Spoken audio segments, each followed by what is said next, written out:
लोगों से पूछना चाहूँगी before we start the lecture कि अगर आज की क्लास मंडे को 11:30 टू 12:20 शिफ्ट हो जाए तो आप लोगों की कोई क्लास तो है नहीं उस टाइम पर, राइट? टाइम टेबल में कोई इशू तो किसी को नहीं है ना, कोई क्लास तो नहीं है ना उस टाइम पर? No ma'am. नहीं है ना, चलो ठीक है। फिर मैं कोऑर्डिनेटर से, क्योंकि कुछ थोड़ा सा इशू मुझे आ रहा है आज की क्लास लेने में, तो मंडे ट्यूसडे और वेंसडे तक मैं कोशिश करूँगी कि ख़त्म हो जाए क्लास जो है। चलें, okay. So I will let you know, और अगर ये रिजॉल्व हो जाता है तो या तो कोऑर्डिनेटर बता देंगे।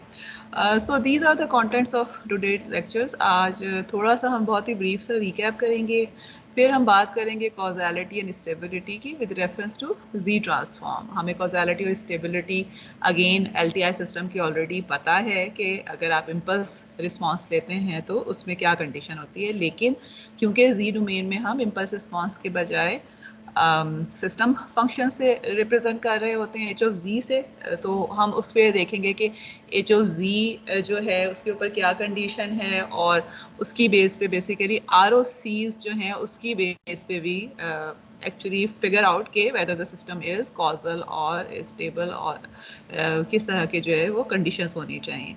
और फिर we will talk about inverse C transform, और उसकी हम कुछ एग्जांपल्स करेंगे। अच्छा, रिकैप में we will not do a lot, हम जस्ट जो है वो चीज़ we will just talk about के सिस्टम फंक्शंस की, जिस तरह हमने बात की थी। So we actually saw yesterday कि अगर हमारे पास LTI सिस्टम है तो उस केस में H of G is equal to Y G over X of ji.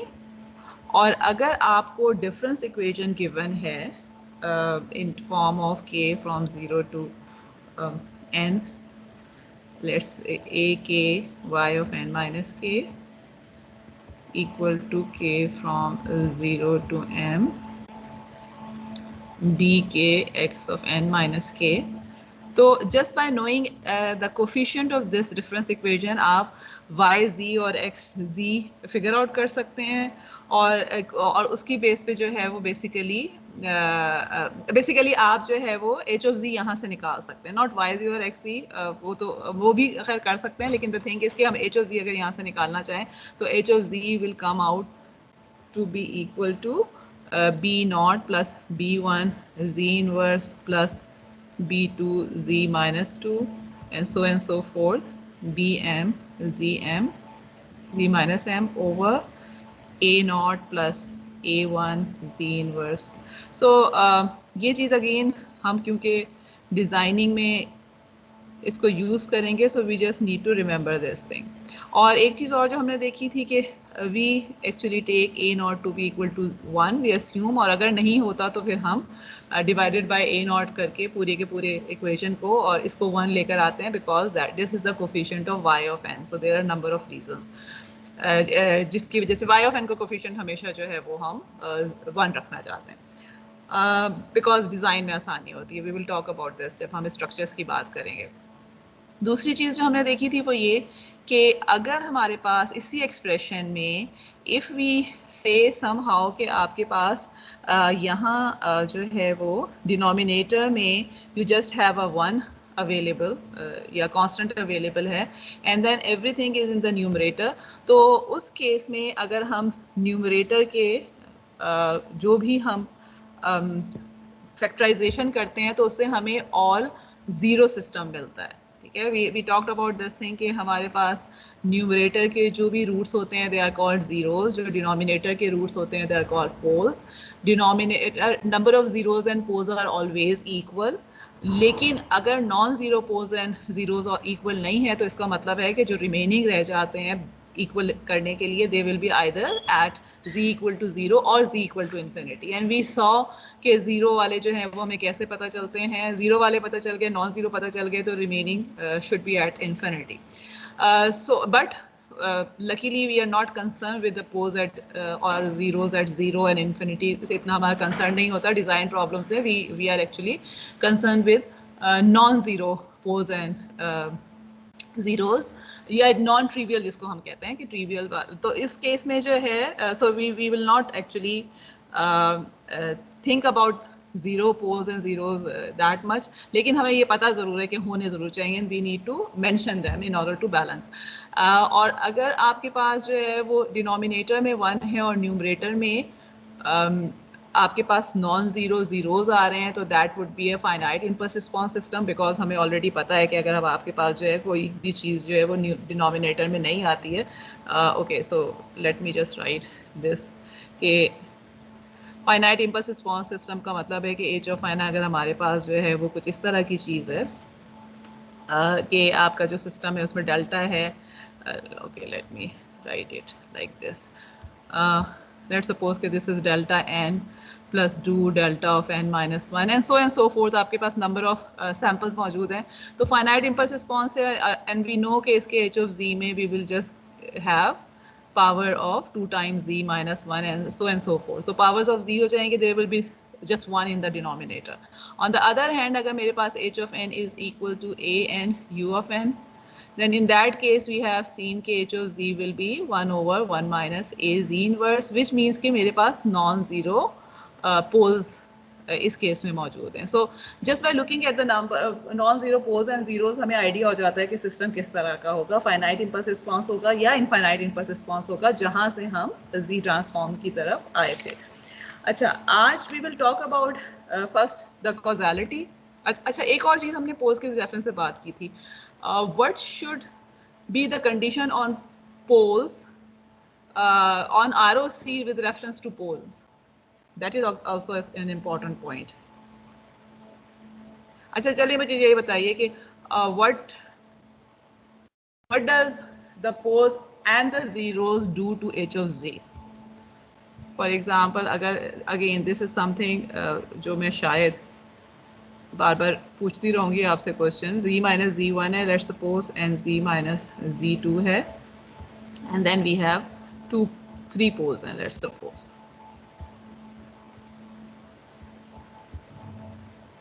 So ROC के ऊपर या एच ऑफ जी के ऊपर इनका क्या इफेक्ट पड़ रहा होता है? पोल्स से क्या हो रहा होता है एच ऑफ जी पे, और जीरोस पॉइंट जो आपके पोल्स के जीरोस के जो रूट्स हैं या जो जहाँ पे जीरो एग्जिस्ट कर रहा है, वो एच ऑफ जी पे क्या इफेक्ट डाल रहा है, और जो पोल्स हैं वो एच ऑफ जी पे क्या इफेक्ट डाल रहे हैं? We actually discuss this thing yesterday.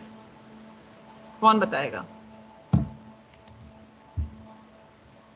Okay, I think कि मुझे खुद पूछना पड़ेगा. ओके, दानियाल. जी दानियाल. ओह सॉरी, दानियाल हैं? I guess not. ओके, 72 कौन है? ओके, 18. Yes ma'am. जी, नाम भी बताइएगा और जो क्वेश्चन है उसका जवाब भी बताइएगा. अहमद असगर नाम है. तो मैं आपने ये पूछा आरओसी में क्या इफेक्ट होते हैं जीरोस एंड पोल्स? नहीं, आरओसी का नहीं, एच ऑफ जी पे क्या इफेक्ट पड़ेगा? जीरो, अगर जीरो हो, जी को मैं जीरो में से किसी भी एक जीरो के इक्वल रख देती हूँ. देखें, अगर ये इक्वेशन मैंने लिखी हुई है तो इसका मतलब है कि इसके जीरोस कहाँ पर हैं? Zeros are at G equal to z1 and z2, और इन poles are at z equal to p1 p2 and p3. मेरा क्वेश्चन ये है कि अगर मैं z को जी की वैल्यू इन दोनों में, इनमें से किसी भी जीरो के इक्वल रख देती हूँ तो एच ऑफ जी पे क्या फर्क पड़ेगा? एच ऑफ जी का what is something that would happen definitely with H of G अगर मैं जी को z1 रख देती हूँ. जी जी, इनफाइनाइट हो जाता है या फाइनाइट होते हैं, डिपेंड करते हैं पोल्स पे. यहाँ पे देख के बताएं ना मुझे. अगर मैं जी को z1 रख दूँ तो क्या होगा एच ऑफ जी? मैम ये फिर जीरो हो जाएगा. जीरो हो जाएगा. ठीक है, सो जीरोस के ऊपर एच ऑफ जी हमेशा जीरो होता है. Okay, and what is happening at poles? Ma'am poles H of G को इनफाइनाइट बना देंगे. इनफाइनाइट बना देंगे. सो इट मींस कि अगर, और हमें पता है कि आरओसी कौन सा रीजन होता है? व्हेन एच ऑफ जी का जो मैग्नीट्यूड है, it should be less than infinity for ROC. तो जो चीज़ हमने फ्यूचर में याद रखनी है कि जब आपने आरओसी जो भी आपका रीजन आ रहा होगा सॉल्व करने के बाद, उसमें कोई पोल नहीं होना चाहिए, क्योंकि पोल आप जब भी करते हैं, हमें यहाँ से नजर आ रहा है कि poles are always in the denominator. तो अगर आप z को पोल के इक्वल रख रहे हैं या पोल को शामिल कर रहे हैं किसी भी चीज में, तो इसका मतलब है कि h ऑफ z जो है उस पर इन्फिनिटी हो जाता है, तो उसकी वजह से ROC में वो पॉइंट आ ही नहीं सकता। And this is again something important जो कि हम फ्यूचर में भी इसको यूज करते रहेंगे। Anyway, let's move to the causal systems. अच्छा, पहले डेफिनेशन पे जाने के बजाय मुझे कोई बताएगा what is the condition of causality with reference to impulse response? H of N पे क्या कंडीशन होती है अगर सिस्टम कॉजल हो तो? एच ऑफ एन 0 होगा मैम, एन लेस देन 0 के लिए। ओके, वेरी गुड, ठीक है, 0 फॉर n लेस देन 0। अच्छा, h ऑफ z जो है उस पर हमें कोई कंडीशन ऐसा अभी हमने पढ़ी तो नहीं है कॉजैलिटी की, लेकिन what we have seen is, हमने 2-4 एग्जांपल ज़रूर किए हैं। अगर आपको याद हो तो ये एग्जांपल हमने की थी, और इसमें we got this as z transform with ROC z greater than a। Then we have ये अब देखिए, मैं सारे के सारे कॉजल सीक्वेंसेस लिख रही हूँ क्योंकि u ऑफ n सब में शामिल है, ठीक है।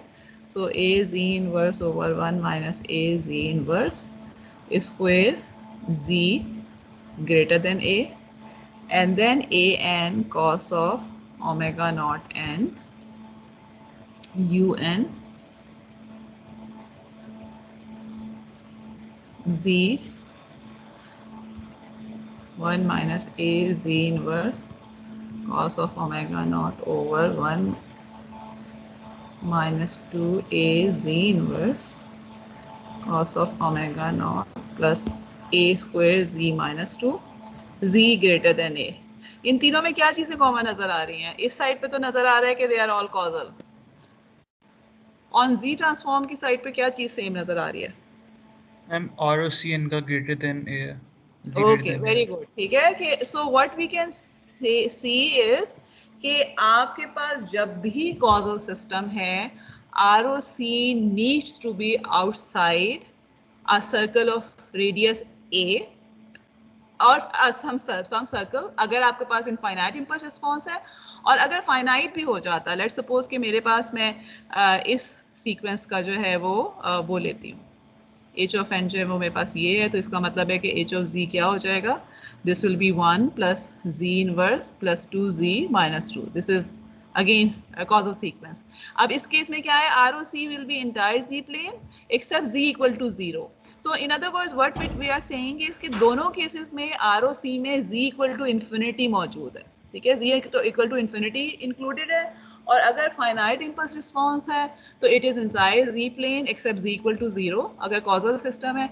और अगर आपके पास सॉरी फाइनाइट इम्पल्स रिस्पॉन्स है तो उस केस में जो है z इक्वल टू 0 के अलावा जो है वो एंटायर z प्लेन ROC में आ जाएगा। और अगर इनफाइनाइट इम्पल्स रिस्पॉन्स है तो the ROC should be outside a circle and it must contain z equal to infinity। So this is actually kind of a check कि आपके पास जो है वो सॉरी ये कि so this is what it is telling us कि हमारे पास जो है an LTI system is time in causal if or only if ROC of the system is exterior of a circle and including the point z equal to infinity। आपके पास so what we are saying is एक तो unit circle हमारे पास मौजूद है, और अगर कोई भी सर्कल रेडियस a का है, अगर फर्ज करें कि मैं इसकी बात कर रही हूँ a n u of n, तो it was a causal sequence, तो ROC is z greater than a, which means कि ROC is outside this circle, ठीक है। और एंड देन और इसमें हम देखें, अब एक चीज़ याद रखें, अब इस केस में पोल कहाँ पे है? कल हमने किया था कि pole is at this point z equal to a, क्योंकि जब मैं इसको फर्दर करती हूँ z कॉमन निकाल के और z की फॉर्म में करके, तो z ये आ जाता है, तो पोल यहाँ पर है z इक्वल टू a के ऊपर और 0 0 के ऊपर। तो अब आप देखें ROC के अंदर पोल नहीं है, ROC is not greater than और इक्वल टू a। ROC जो है वो हम ग्रेटर देन a कर रहे हैं बिकॉज ऑफ द रीजन कि हमारे पास जो है वो वी जस्ट सेट के जी पोल जो है it should not be included in ROC, क्योंकि जैसे ही मैंने अगर ये पॉइंट पोल वाला ले लिया तो एच ऑफ जी जो इन्फिनिट हो जाएगा, तो that can not be in ROC। अच्छा, नाउ लेट्स नेक्स्ट कंडीशन जो है वो हम चेक करना चाहते हैं स्टेबिलिटी की, and then we will see कि अगर कॉजल एंड स्टेबल दोनों साथ साथ हों तो उस केस में क्या हो सकता है। अच्छा, अब कौन बताएगा, किसी को याद है कि LTI सिस्टम में स्टेबिलिटी के लिए क्या कंडीशन होती थी अगर H ऑफ n की बात करते हैं?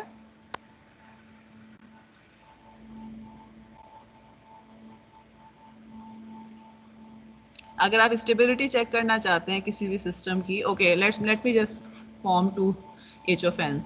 एक मैं ये बना देती हूँ, ठीक है, 0 1 2 3, and the other one is something like this, or let me just make, and another one is something like this, ठीक है। So I am actually taking, और ये इंक्रीज करता जा रहा है, मेरी जो ड्राइंग है वो, ठीक है, but what we are assuming is के this is increasing from 0 onward, और ये इस तरह से जाता है, ये डिक्रीजिंग है, and then this is finite. अब मुझे सबसे पहले ये बताइए कि आपको इसमें से देख के क्या पता चल रहा है, ये तीनों अगर H ऑफ n है, कौन सा स्टेबल है और कौन सा अनस्टेबल है सिस्टम? फर्स्ट टू स्टेबल है, लास्ट वाला अनस्टेबल है। अनस्टेबल है, कैसे पता चला आपको? मैम इंक्रीजिंग फंक्शन है तो वो इन्फिनिटी को ओके, अप्रोच वेरी करता गुड, है। ठीक है, इन्फिनिटी तक जा रहा है, इंक्रीजिंग फंक्शन है। सो इफ यू रिमेंबर, और अगर if you even if you don't remember, तो अब आपको पता चल गया है कि अगर माइनस इन्फिनिटी से इन्फिनिटी तक आप तमाम सैम्पल्स का एम्पलीट्यूड एडअप करें, it has to be less than infinity अगर हमारा सिस्टम स्टेबल है, ठीक है। इस केस में तो मुझे बहुत आराम से नज़र आ रहा है, नो मैटर मैंने जो भी वैल्यूज़ रखी हुई हैं, चार वैल्यूज़ को जब मैं ऐड करती हूँ, जबकि खुद और ये भी हम, अगर आपको याद हो, we talked about bounded input bounded output. So जो एक चीज़ हमने पहले भी इस्टेब्लिश की थी कि इनपुट बाउंडेड है, इनपुट इनफाइनाइट नहीं हो रहा, इनपुट की अपनी मैग्नीट्यूड जो है वो, हम अगर फाइनाइट वैल्यूज़ को भी ऐड करते हैं, लेकिन फाइनाइट वैल्यूज़ को इनफाइनाइट टाइम्स ऐड कर लेते हैं। फॉर एग्जांपल मैं सिंपल u ऑफ n भी ले लेती हूँ, तो this will become, if h of n is simple u of n, that will be again unstable, because of the reason के मैंने 1 को इनफाइनाइट टाइम्स ऐड किया है, तो it will give me infinity. लेकिन ये कि अगर मैं 1 को 4 टाइम्स ऐड करती हूँ, या 1000 को भी 4 टाइम्स ऐड करती हूँ, या मिलियन को भी 4 टाइम्स ऐड करती हूँ, this will give something which is less than infinity. So bounded input है। जब भी हमने ये चीज़ अगेन इस्टेब्लिश की थी कि FIR जो हमारे पास सिस्टम होते हैं, ये फाइनल सिंपल रिस्पॉन्स सीक्वेंसेस भी होते हैं, सिस्टम्स होते हैं, they are always stable, because ये वाली कंडीशन हमेशा फुलफिल होती है। जब अगर उनकी लेंथ इनफाइनाइट है तो फिर भी विल चेक, और इस केस में क्योंकि ये डिक्रीजिंग है तो मुझे नज़र आ रहा है कि इट इज़ गोइंग टूवर्ड्स 0, तो अगर मैं इनफाइनाइट टाइम्स भी करती हूँ तो it will not give something infinity. अगर इंक्रीजिंग लेंथ है या जिस तरह कॉन्स्टेंट लेंथ है और इनफाइनाइट टाइम आप कर रहे हैं, तो that will become unstable, bounded input bounded output based unstable, ठीक है। you will see maybe later on there are some other definitions of instability also, but with reference to this particular course हम सिर्फ bounded input bounded output stability की बात करते हैं। now अगर मैं इसी चीज़ को चेक करना चाहूँ कि H of Z या ROC के ऊपर क्या कंडीशन में लगाऊं कि ये वाली जो चीज़ है ना somehow इसका रिलेशनशिप H of Z के साथ क्या होगा। सो this is not something very difficult to see। H of Z जो है वो हमारे पास, this is equal to n from minus infinity to infinity, H of n 0 to the power minus n, ठीक है। ओके, अगर मैं इसका मैग्नीट्यूड लेती हूँ, so this is actually equal to n from minus infinity to infinity, H of n 0 to the power minus n का magnitude, which is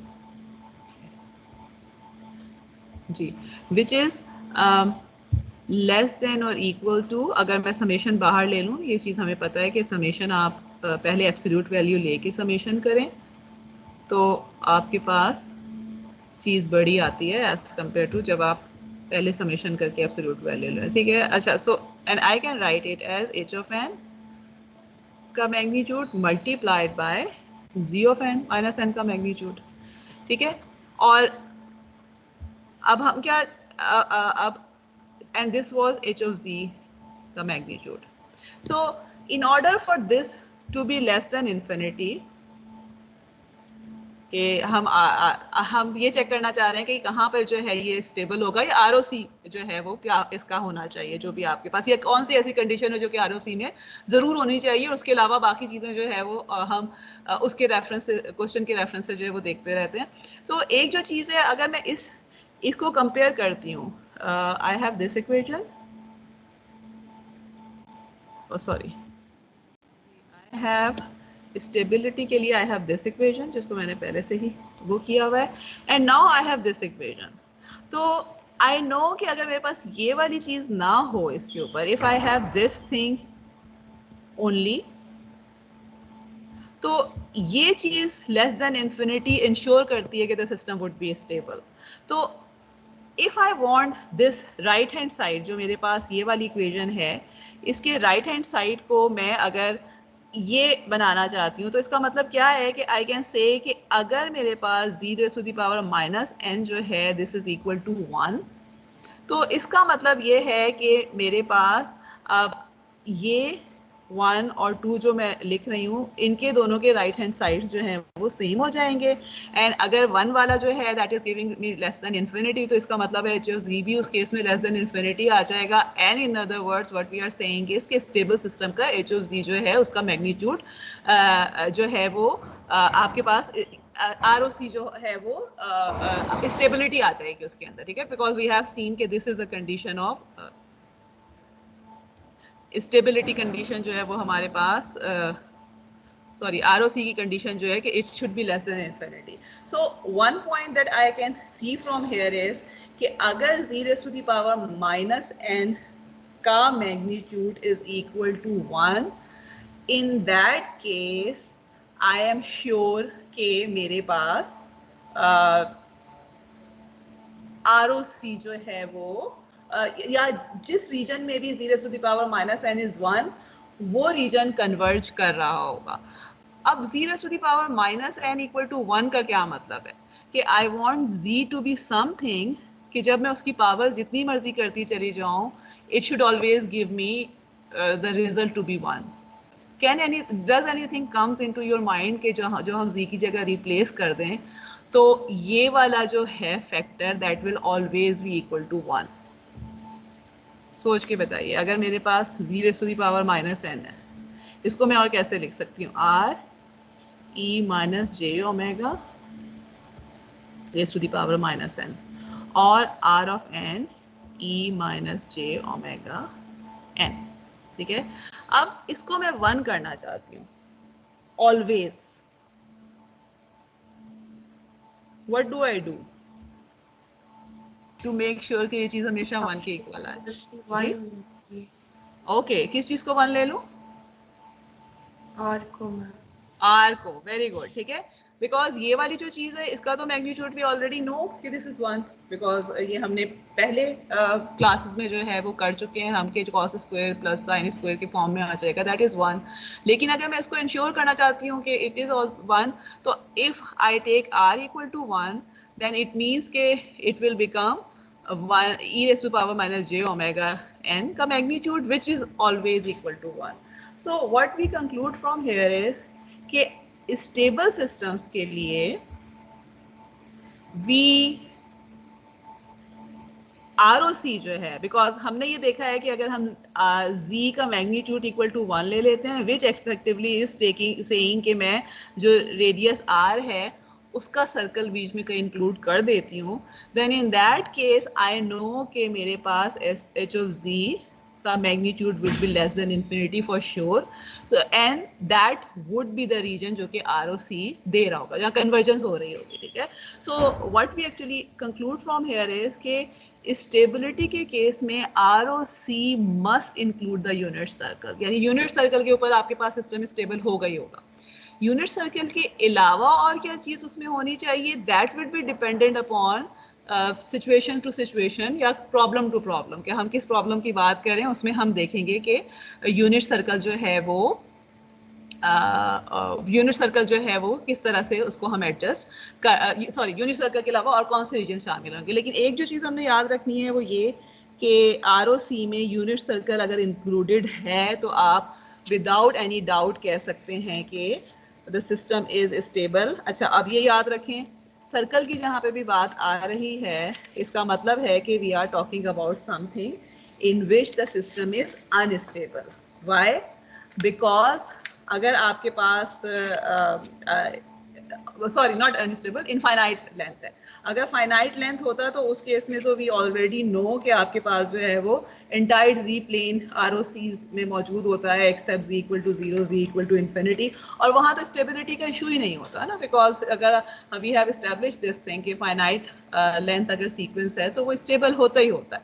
सो उसमें issue नहीं है। This thing will come when you have infinite impulse response sequences और उसको आप solve करना चाहेंगे। Okay, let's actually just plot a few things और इस चीज़ को हम दोबारा से थोड़ा सा, क्योंकि this is again two of the most important concepts जो कि आप बार बार use कर रहे होंगे, और stability and causality और okay, let's suppose कि मैं बात करती हूँ, let's just talk about the very simple example again, ठीक है। अच्छा, now we have actually seen z greater than a है इसका, ठीक है।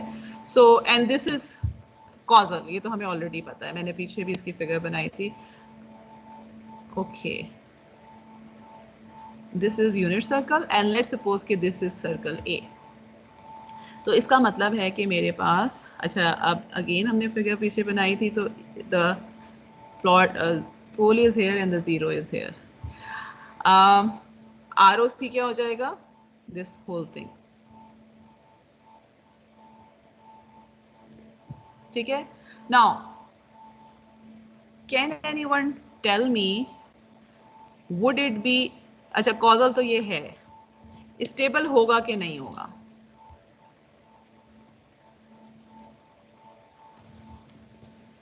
जी, ये सिस्टम स्टेबल होगा कि नहीं होगा? Just by looking eight ROC। अब ये, अब लेट्स सपोज कि आपको मैंने कोई भी इंफॉर्मेशन नहीं दी हुई, मैंने सिर्फ ये प्लॉट दे दिया और मैं आपसे ये पूछ रही हूँ कि ये सिस्टम जो है वो कॉजल तो ये ऑलरेडी है, बिकॉज हमें ऊपर से नज़र आ रहा है कि हमारे पास जो है वो कॉजल सीक्वेंस था जिसका हमने लिया हुआ था, और आउटसाइड अ सर्कल जो है वो हमारे पास वो मौजूद है ROC, तो इसका मतलब है कि it has to be causal. Would it be stable और नॉट? कोई भी नहीं, फिर मुझे दोबारा पूछना पड़ेगा। ओके, 87 कौन है? ओके ओके, आप में से आधे लोग तो ऑनलाइन लगा के चले जाते हैं, so from next week onward आपका जो क्विज हुआ करेगा, ओके मैं आपके अभी पूछती हूँ आपसे, तो जो आपका लेकिन क्विज हुआ करेगा ना, I will not be taking it in the evening.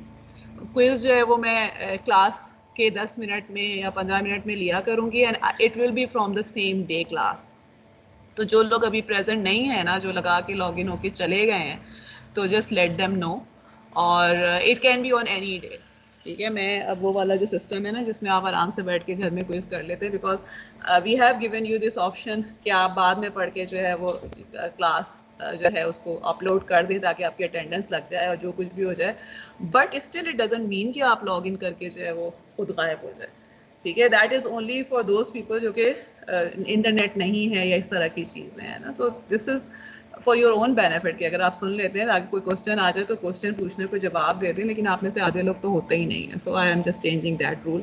आपको क्विज अनाउंस हुआ ही नहीं करेंगे, क्विज जो है वो आपके लेक्चर में से हुआ करेंगे, and it they will B at the end of the lecture. चले जी, हाँ कौन अब जवाब देगा? 87 तो मुझे लगता है नहीं है। जी आप बताइएगा। मैम इसको स्टेबल होना चाहिए क्योंकि इसमें यूनिट सर्कल तो इंक्लूड है ना, क्या इंक्लूडेड है, ठीक है, ओके वेरी गुड, ठीक है। अच्छा अब let's go to one example और इसके बाद मैं वापस आती हूँ और जो या आई एम नॉट श्योर कि मैंने ये वाली, हाँ जी। अच्छा अब देखें इसमें जो है ना, again I have not given you any option के, मैंने ये बताया हुआ ही नहीं है कि ये सीक्वेंस क्या है, ठीक है, सिर्फ क्या दिया हुआ है, पोल और जीरो प्लॉट दिया हुआ है, और I want you to give me, और एक्चुअली आपको खुद नज़र भी आ रहा है यहाँ पे, so we just want to discuss के इसके आरओसीज के कौन कौन से 3 पॉसिबिलिटीज हो सकती हैं। I have these possibilities written here. आप लोगों से मेरा क्वेश्चन ये है कि देखें अब एक में क्या किया हुआ है, पहली वाली जो पॉसिबिलिटी है उसमें हमने क्या कहा हुआ है कि जो भी ये वाला सर्कल बन रहा है इनर मोस्ट वाला, इसके इनसाइड में आरओसी बनाया हुआ है, ठीक है। दूसरा वाला क्या है कि ओके दूसरा कलर लेती हूँ, ये जो इनर है और आउटर है जो भी सर्कल है, इनके दरमियान में आरओसी बनाया हुआ है, ठीक है। जो ये ग्रीन वाला था वो ये था, ठीक है, कि एक पॉसिबिलिटी, पहली पॉसिबिलिटी ये है ग्रीन। जो ब्लू है that is this thing in between, ये वाली। और थर्ड पॉसिबिलिटी क्या कही हुई है कि थर्ड पॉसिबिलिटी इज कि outside the outer most circle. अच्छा मेरा आप लोगों से, there are number of questions, अगर आप ये क्वेश्चंस जो है वो आंसर कर पाए तो इसका मतलब है अभी तक जितना भी हमने जी ट्रांसफॉर्म पढ़ा है उसमें से बहुत सी चीज़ें आपको समझ भी आ गई और याद भी हो गई हैं। ओके सबसे पहला जो मेरा क्वेश्चन है कि अगर मैं ये कह देती हूँ, okay let me just clean it a bit, अगर मैं ये कह देती हूँ कि ये जो स्मॉलर है सर्कल, इसको मैं कह देती हूँ कि R1 है ये radius and this is R2, ठीक है, और ये जो आपको बीच में नजर आ रहा है आप देख रहे होंगे कि इन्होंने भी यहाँ पे यूनिट सर्कल भी बनाया हुआ है। ये पॉसिबिलिटी क्यों नहीं पॉसिबल कि मेरा जो ROC है that is Z greater then R1 only, which means के, ठीक है, हमने क्या कहा है, या तो ये कहा है हमने कि inside the inner most circuit है, outside the outer most circle है, और इन बिटवीन है। तो ये क्यों नहीं हो सकता कि बस इससे बाहर हो जाए पूरे का पूरा ग्रेटर देन आर, यानी जो चीजें ना पॉसिबिलिटी है वो हमने क्या कहा है, either it will B Z less then R1 और it will B Z greater then R2, ठीक है, where R1 is less than R2, ठीक है, और it is between R1 and R2। My question is कि ये चीज क्यों नहीं हो सकती, Z ग्रेटर देन R1 क्यों नहीं हो सकता इसमें, और नहीं हो सकता, they are right actually, but why? Ma'am unstable होगा क्योंकि फिर ओके क्यों? मैम इनफाइनाइट फिर चला जाएगा ना। ओके वेरी गुड, और इनफाइनाइट क्यों चला जाएगा? बिकॉज मैम यूनिट सर्कल से तो बाहर जा रहा है और पोल्स नहीं, बेसिकली जो यूनिट सर्कल तो है ना, यूनिट सर्कल तो देखें ना, अब मेरे पास यूनिट सर्कल तो इसके बाहर है, there is another reason, ठीक है, यूनिट सर्कल जो है ना पोल्स वो की वजह से पोल की वजह से, वेरी गुड, ठीक है, क्योंकि देखिए हमने ये एस्टेब्लिश कर लिया कि ROC can not have a pole. तो अगर मैं सिर्फ ये रख देती हूँ कि ग्रेटर देन R1 है, तो इसका मतलब है कि R2 वाला पोल ROC में मैं इंक्लूड कर रही हूँ, and we have establish this thing कि पोल अगर आता है किसी रीजन में तो वो कन्वर्जन वाला रीजन हो ही नहीं सकता, ठीक है। सो इसका मतलब है कि दैट इज द रीजन कि ये वाली जो चीज है we have actually drop this option. अब आप तीनों ऑप्शन देख लें, Z लेस देन R1 इसमें पोल शामिल नहीं है, Z ग्रेटर देन R2 इसमें पोल शामिल नहीं है, and Z between R1 and R2 इसमें पोल शामिल नहीं है, ठीक है। So they are actually giving us the reason of convergence, क्योंकि यहाँ पे कन्वर्जेंस हो रही है। ओके नेक्स्ट क्वेश्चन, अब आप मुझे ये बताइए कि which of this ROCs correspond to causal systems, ठीक है। लेट्स सपोज कि मैं इसको नंबर कर देती हूँ, this is ROC1, ROC2 and ROC3, ठीक है। अब आप देखिए कि मतलब बात ये है कि अगर मेरे फर्ज करें कि यहाँ पे आपको बता दिया है कि ये जो है वो सीक्वेंस इस तरह से है कि एक पोल यहाँ है, एक पोल यहाँ है, लेकिन मैंने आपको एक्चुअल नहीं बताया कि अगर ये h ऑफ z है तो h ऑफ n क्या था। अब h ऑफ n के लिए आप एक्सप्रेशन तो शायद निकाल देंगे अगर मैं r1 और r2 की आपको वैल्यूज दे देती हूँ, ठीक है। We will talk about this thing कैसे हो सकता है, बट द थिंग इज के actual h of n would depend कि कौन सा ROC होगा। तो अगर मैं कहती हूँ कि आप ऐसा एक्चुअल h ऑफ n निकालें यहाँ से, मुझे बताएं कि जिसमें कॉजल सिस्टम होना चाहिए, तो कौन सा वाला है जो कॉजल होगा। मुझे यहाँ पे बहुत क्लियर कट नजर आ रहा है विच ROC will give us a causal system। ठीक है, what is the condition of causality? ROC में क्या होना चाहिए, अभी हमने किया थोड़ी देर पहले। No one?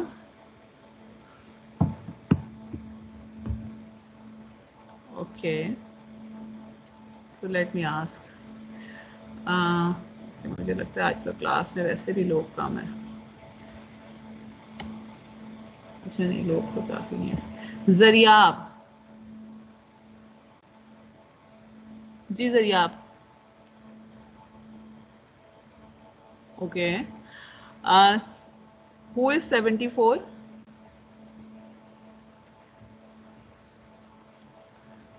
थर्टी।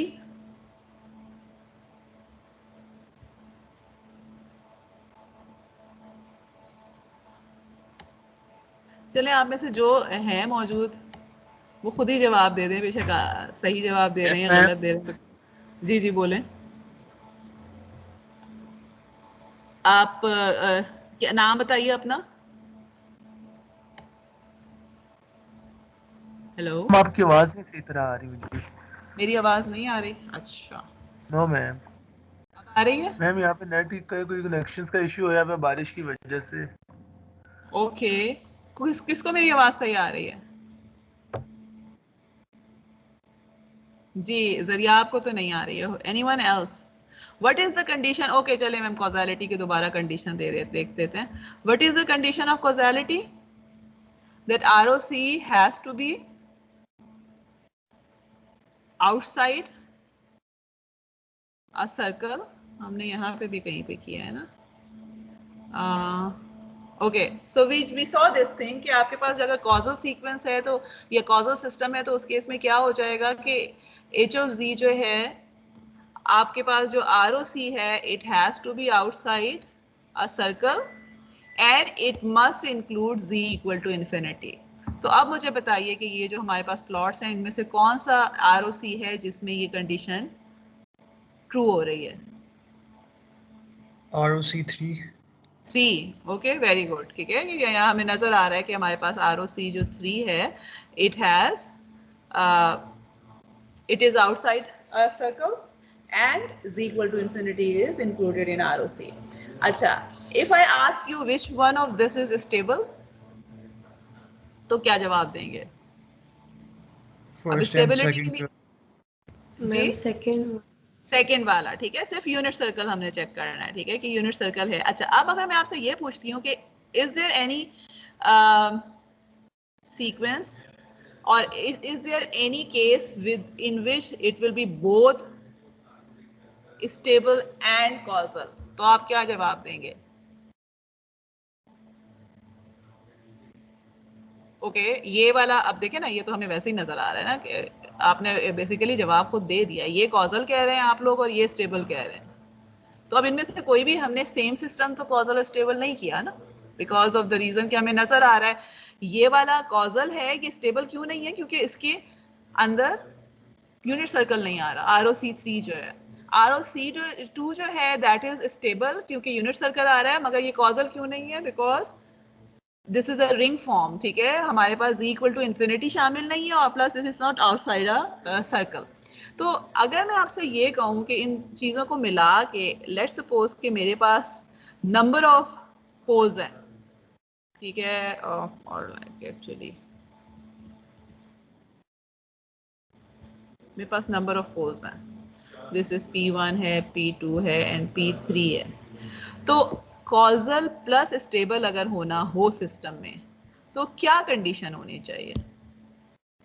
ठीक है। अब एक जो है वो यहाँ पर मेरे पास सर्कल बन रहा है, एक यहाँ पर सर्कल बन रहा है, एक यहाँ पे सर्कल बन रहा है। अब मैंने देखिए यूनिट सर्कल जानबूझ के नहीं बनाया, because there is something that I want to state at the end. लेकिन मैंने they can be inside the unit circle, they can be outside the unit circle. फिलहाल हमें ये नहीं पता कि यूनिट सर्कल का है। मुझे ये बताइए कि कॉजालिटी के लिए what must be the ROC? It would be outside what? Ma'am R3। R3, ठीक है ना। जो भी आपके पास P3 के मतलब आपके पास जो पोल 3 है उसके बाहर होना चाहिए, बिकॉज वी नो अब P1 के बाहर नहीं हो सकता बिकॉज P2 P3 आ जाएंगे, तो they can not be there. P2 के बाहर भी नहीं हो सकता क्योंकि P3 आ जाएगा। P3 के बाहर भी नहीं हो सकता, सॉरी P1 और P2 के दरमियान में नहीं हो सकता क्योंकि z इक्वल टू इन्फिनिटी नहीं है इंक्लूडेड। सो वी नो के मेरे पास ये होना चाहिए, ठीक है। अच्छा, अब अगर मैं आपको कहती हूँ कि अब मुझे बताइए कि what would be the condition कि जिसके अंडर में ये स्टेबल भी हो जाए सिस्टम, तो आप क्या कहेंगे? यूनिट सर्कल को इसको बाहर लेंगे तो वो हाँ जी, okay, that is something very good, ठीक है। सो इसका मतलब है कि यूनिट सर्कल मेरे पास यहाँ कहीं होना चाहिए, because now both the conditions are fulfilled. So what we conclude from here is कि अगर causal and stable दोनों चीजें हैं तो जो poles है ना they need to be inside the unit circle, क्योंकि आप कॉजालिटी के लिए आपने आउटर मोस्ट सर्कल जो है उसके ही बाहर आरओसी लेना है। देयर इज नो वे कि आप उनके मतलब अगर उनके दरमियान में आप ले जरूर सकते हैं, देयर इज नो रिस्ट्रिक्शन कि P1 और P2 के दरमियान हो सकता है ROC, P1 P2 and P3 के दरमियान हो सकता है आरओसी, लेकिन ये कि in that case it will not be causal. तो कॉजल के लिए तो it has to be outside the outer most circle, and in order for it to be stable unit circle has to be there. So unit circle has to be there का मतलब है कि जितने भी poles थे they have to be inside the unit circle. So this is actually a summary that we will be talking about. अच्छा, यहाँ पे हम देखते हैं और फिर उसके बाद हम एक दो एग्जांपल्स करके जो है इसको खत्म कर लेंगे। I don't think we can move towards the inverse right now, लेकिन अगर आपको causality stability clear हो जाती है that would be actually more than enough for today's lecture. अच्छा, अब देखें यहाँ से जो हमने क्या देख लिया, if ROC contains the unit circle then the system is stable. If the ROC includes infinity then the system is causal, ठीक है। And we know at right sided impulse response and an outside has an ROC which is outside a disk या circle including infinity. And then we have seen this thing also, this is something important कि stability and causality are totally unrelated property. It is not necessary कि अगर एक causal हो तो दूसरा, यानी causal है तो स्टेबल भी जरूर होगा, स्टेबल है तो कॉजल भी जरूर होगा। We have just seen. And एक चीज जो मैं यहाँ लिखना भूल गई हूँ वो ये कि if this for the system to be causal and stable both the, okay let me actually write it now,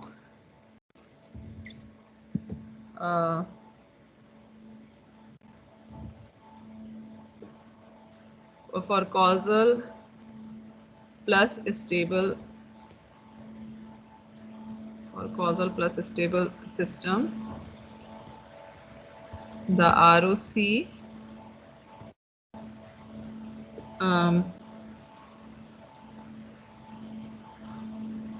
must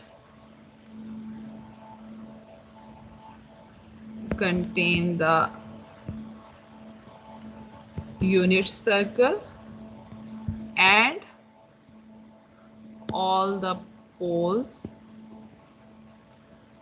must be inside unit circle,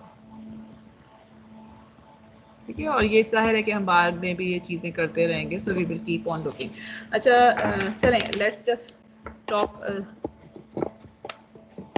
C a few examples जो कि अगेन बहुत आसान इन द सेंस हैं क्योंकि हमने की हुई है, ठीक है। सो लेट्स स्टार्ट विद, हम सिर्फ क्या करना चाह रहे हैं, अब जो 3-4 एग्जांपल्स मैं दूंगी they are actually about different combinations of causality and stability only using single pose and single zero.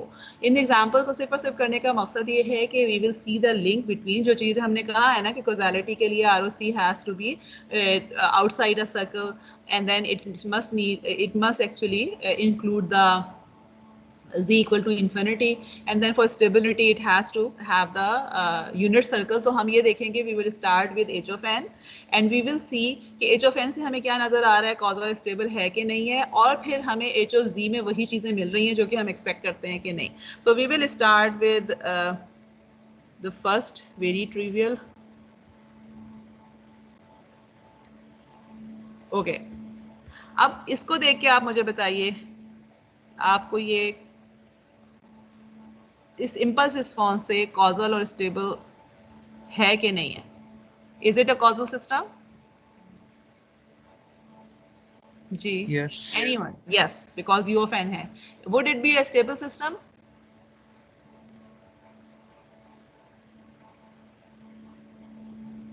जी, सोच के बता दीजिए बेशक.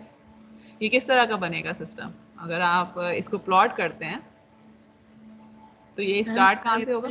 चाहिए, स्टेबल होना चाहिए, because it will B decreasing. ठीक है, और अगर आप ये चीज़ भी याद रखें, A of N U of N, तो अगर एच ऑफ एन है और we want this summation of all of this to be less than infinity, तो वी नो कि अगर A of N less than 1 हो तो ये लेस देन इन्फिनिटी हो जाता है. तो यहाँ से तो हमें नजर आ रहा है कि this is stable and causal. ठीक है, अब अगर हम एच ऑफ जी लेते हैं, so h of z will be equal to 1 over 1 minus half z inverse. अच्छा, इसके लिए जो है ना, let's just remember these two formulas, a n. ये जो 4 examples मैं करवाऊंगी उसके लिए we will just remember these.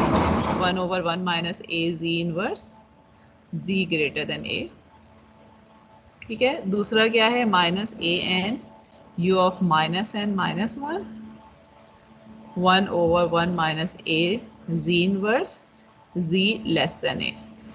ये हमें बार बार यूज करना पड़ेगा. सो यहाँ पर जो है वी हैव z. जो सेकंड फार्मूला है इसके ऊपर भी a z इनवर्स नहीं आता? हाँ जी, वो आता है आपके पास, लेकिन अगर आपको याद हो, ये हमने जब उसको सॉल्व करेंगे ना, मतलब फर्दर z को कॉमन निकाल के, ये वाला जब हमने एग्जांपल की थी, तो वी सॉ के this basically at the end of the day हमने ये देखा था कि दोनों इस तरह आ जाते हैं. ठीक है, और असल में वो जो ए जी इनवर्स आता है ना, तो उसके साथ फिर ये भी आता है 1, ये आ रहा था. ठीक है, फिर जब इसको हम फर्दर सॉल्व करते हैं ना, तो it comes out to be in the same form. आप जो है ना इसको जाके देख लीजिएगा. So actually these are actually important formulas because of the same reason जो कि हम यहाँ देख रहे हैं कि दोनों का देखिए जी ट्रांसफॉर्म का एक्सप्रेशन सेम है, लेकिन आर ओ सीज जो है डिफरेंट है. एक का ग्रेटर देन ए और एक का लेस देन ए है, जिसकी वजह से जो है वो हमारे पास ये एक्चुअल जो सीक्वेंसेस हैं, अब हमें ये समझ में आ रहा है कि आर ओ सीज जो है वो कितना इंपॉर्टेंट होते हैं because of the reason, and we will see के इसकी वजह से जो है स्टेबिलिटी कॉजालिटी पे भी फर्क पड़ता है. इसको दोबारा से एग्जाम्पल को जाके देखिएगा जो हम कर चुके हैं कि it is 1 minus A ji inverse over 1 minus A ji inverse, लेकिन जब हम उसको जब पूरा सॉल्व करते हैं तो it comes out to be this expression. अच्छा, अब इसका मतलब है कि this will be equal to z greater than half. मेरे पास आर ओ सी आ जाएगा. तो अगर मैं इसको प्लॉट करती हूँ तो दिस इज हाफ वाला सर्कल है, ये जो है वो 1 वाला सर्कल है, एंड वी नो दैट ये रियल ऑफ z है, ये इमेजिनरी ऑफ z है. मैंने पोल यहाँ बनेगा, 0 यहाँ पर बनेगा, and R O C is this thing. So we can see के जो हमारी कंडीशन हमें स्टेबिलिटी और कॉजालिटी की दोनों कंडीशंस हैं वो भी फुलफिल हो रही हैं. ठीक है, because R O C contains unit circle and ROC has z equal to infinity and it is outside the circle of radius half. तो this is stable and causal जो कि हम already established यहाँ से भी कर चुके हैं. ठीक है, this is something okay. So मैं we can, this is actually in your notes also this is written कि आपके पास ROC जो है वो unit circle is in ROC and the ROC is outward of the circle, तो इस of radius half, तो इसका मतलब है कि causal and stable both है. ओके, नेक्स्ट जो है मेरे पास ये सीक्वेंस है. अब ये आप लोग मुझे बताएंगे, h of n 2n un. ठीक है, पहले तो इसको देख के बताइए कि causal है कि नहीं है. causal. causal है, good. What about stable? Unstable है मैम.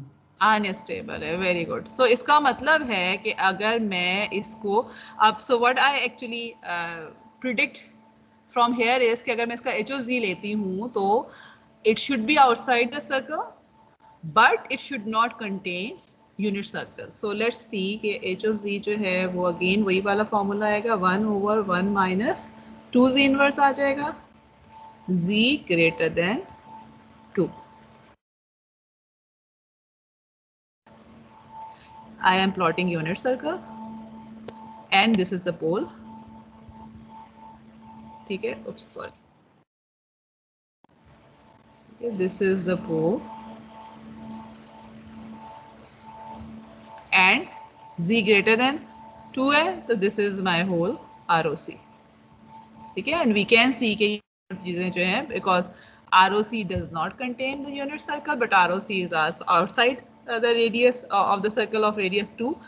तो and then you can see कि हमारे पास जो अगेन एक और जो चीज़ हमने देखी थी कि ROC must not contain pole, तो वो हमारे पास दोनों कंडीशंस में जो है वो फिलफिल हो रहा था. And then so this is actually the case कि ROC जो है उसमें यूनिट सर्कल नहीं है. ओह नहीं, ये नहीं है, सॉरी मैंने दूसरा ये, ठीक है, ROC में जो है वो यूनिट सर्कल नहीं है एंड आउटवर्ड है. तो आउटवर्ड होने की वजह से वी नो के आउटवर्ड कॉजल, क्योंकि हमने पहले से देखा था कि कॉजल है तो आउटवर्ड आना चाहिए था और वो आ भी रहा है.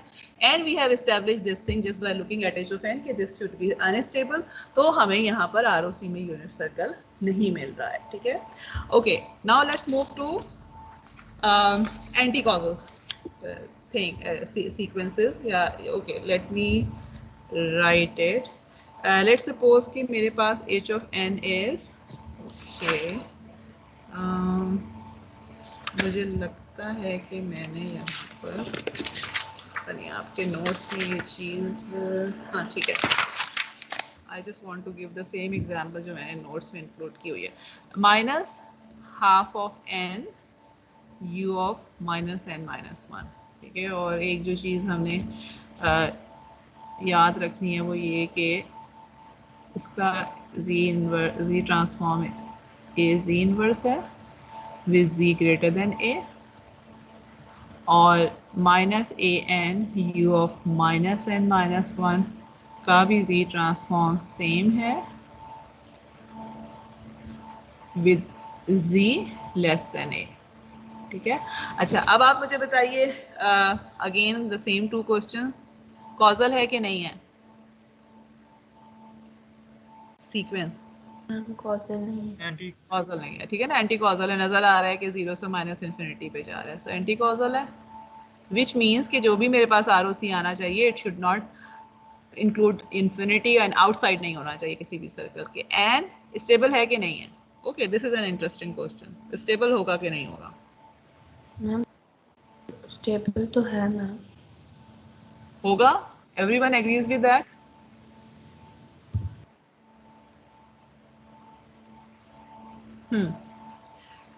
देखिए अनस्टेबल होगा मैम. अनस्टेबल होगा, क्यों?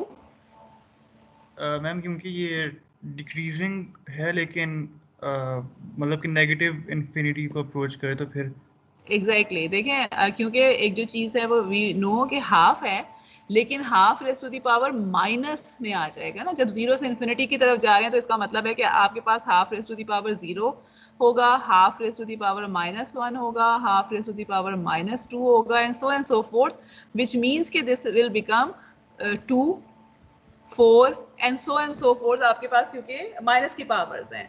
सो इन अदर वर्ड्स इसमें जो है दोनों चीज़ें होनी चाहिए जो हम ROC में, ना तो ये कि वो इनफाइनाइट, उसको z इक्वल टू इन्फिनिटी को भी इंक्लूड करना चाहिए and it should not include unit circle also. So let's see के हमारे पास h of z आ क्या रहा है. h of z का अगर हम फॉर्मूला लगाते हैं this will B 1 minus a half of z inverse and ROC is z less than half. ठीक है, तो अगर मैं इसको प्लॉट करती हूँ तो अब आप देखें this is circle of radius half. इधर हमारे पास, अच्छा मैं जीरोस को नॉर्मली प्लॉट नहीं कर रही but should be plotting zeros also और एटलीस्ट मेंशनिंग के जीरोस, क्योंकि ट्रिवियल हैं तो मैं नहीं कर रही मगर that is not the right thing to do. ठीक है, तो अब अगर मेरे पास देखा जाए तो this is ROC and we can see कि this does not include the unit circle and क्योंकि इनसाइड द सर्कल है तो कॉजल भी नहीं होगा. और this is something that is given है, ठीक है। इनवर्ड है तो एंटी कॉजल है, एंड ROC में यूनिट सर्कल नहीं है तो दिस इज अगेन, और ये जो चीज़ मैं पीछे बात कर रही थी, प्लॉट भी यहाँ पे गिवन है। H(n) का प्लॉट जो है वो इस तरह से होगा कि it will be increasing plot, starting with 1 it will just keep on increasing because negative n आ रहा है।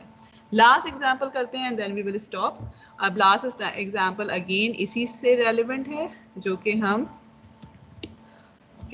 H(n) is minus 2 raised to the power n u of minus n minus 1। अब मुझे बताएं कि इसको देख के क्या पता चल रहा है। अगेन दोनों क्वेश्चंस, कॉजल तो नहीं है ये क्योंकि u of n minus n minus 1 है, एंटी कॉजल है। व्हाट अबाउट स्टेबिलिटी, स्टेबल होगा कि नहीं होगा, सोच के बताइए। मैम स्टेबल है, स्टेबल है, ठीक है, because of the same reason कि आपका it will start from stable है बिकॉज ऑफ द रीजन कि हमारे पास जो है इस तरह होगा स्टार्ट व्हेन जो आपके पास 2 raised to power 0 होगा, फिर 2 raised to power -1, 2 raised to power -2, 2 raised to power -3, so it is effectively 1/2, 1/4, 1/8, so it is decreasing, okay, and minus के साथ है तो माइनस की साइड पे आ जाएगा। So let's see कि H of Z से हमारे पास यही चीज़ आ रही है कि नहीं, sorry not AC inverse, 2Z inverse आ जाएगा, and Z less than 2 is ROC. So ROC में this is the unit circle, this is the circle 2 के ऊपर मेरे पास पोल है, इधर एक 0 है, एंड वी नो कि आपके पास जो ROC है दैट इज दिस वन, ठीक है। So it is including unit circle, जो कि हमने पहले ही कहा था कि स्टेबल है तो it should include unit circle, and anti causal है because it is inside something, inside a circle, it does not contain stable z equal to infinity. So this is the last जो है example हमने कर लिए। और अभी तक देखें हमें इन्वर्स वाला नहीं पता, लेकिन ये कि जस्ट बाय इंस्पेक्शन से हमें पता चल जाता है कि अगर सिर्फ वन पोल है और इस फॉर्म में है तो इसका इन्वर्स जो है वो कोई ना कोई कॉजल या एंटी कॉजल जो है वो सीक्वेंस होगा। नेक्स्ट टाइम जो है we will start with inverse से स्टार्ट करेंगे बिकॉज ऑफ द रीज़न कि वी वांट टू सी कि अगर एक से ज़्यादा पोल हो तो उसमें इतना इंट्यूटिव नहीं होता, फ़ौरन समझ में नहीं आता कि ये सीक्वेंस होगा क्या। So we will start from there. If there is any question तो पूछ लीजिए, otherwise we will stop now, and then most probably I will request Haroon के मंडे को शिफ्ट हो जाए वाली क्लास आपकी। ओके चलें, thank you, let me stop here.